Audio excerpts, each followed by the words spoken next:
அனைவருக்கும் வணக்கம்.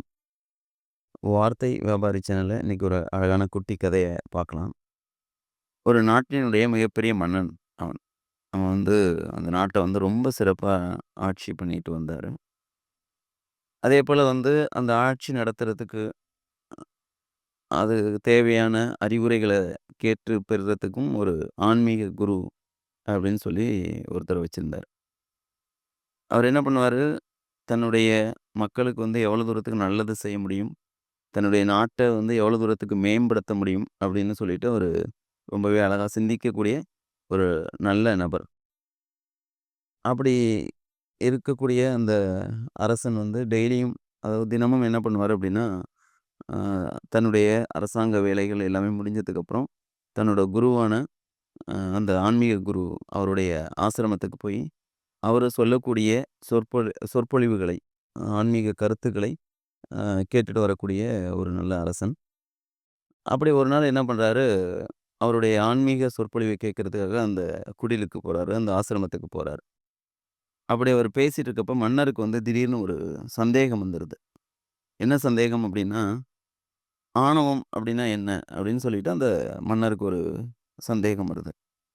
உடனே குருவுட்ட போயி, "ஆ குருவே, எனக்கு ஒரு சந்தேகம் இருக்கு குருவே." "என்ன சந்தேகம்ப்பா?" அப்படின்னு. "ஆணவம் அப்படின்னா என்ன குரு?" அப்படின்னு கேட்கிறாரு. உடனே அந்த குரு என்ன பண்றாரு, "என்ன இப்ப போய் இப்படி ஒரு முட்டாள்தனமான கேள்வி?" அப்படின்னு சொல்லிட்டு ஒரு வார்த்தைகள்ல கொஞ்சம் கடுமையா கேட்டுர்றாரு குரு. உடனே அந்த அரசனுக்கு பயங்கர கோவம் வந்துருது. பயங்கர கோவம் வந்துருது.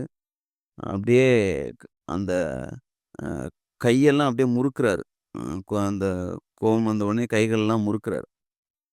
"அ குருவே, அ என்னுடைய கேள்வியில முட்டாள்தனத்த பார்த்தீங்க?" அப்படின்னு சொல்லிட்டு அவரு கேட்ட உடனே, "அ நான் யார் தெரியுமா? இந்த நாட்டினுடைய அரசன். இப்படி ஸ் அ பண்ணிட்டீங்களே குரு" அப்படின்னு சொல்லி கத்துறாரு. உடனே குரு ரொம்ப அமைதியா சொன்னாரு, "இதற்கு பேரு தான்ப்பா ஆணவம்" அப்படின்னாரு.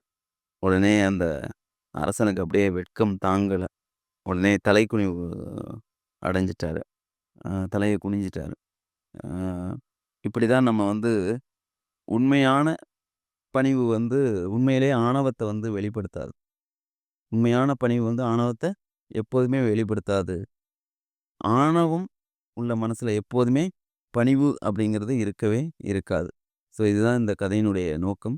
ஸோ நாமளும் பணிவோட இருப்போம். ஒருபோதும் நம்மளுடைய ஆணவத்த காட்டக்கூடாது அப்படிங்கிறது தான் இந்த கதையினுடைய நோக்கம். வாழ்க வளமுடன், வளமுடன். நன்றி, வணக்கம்.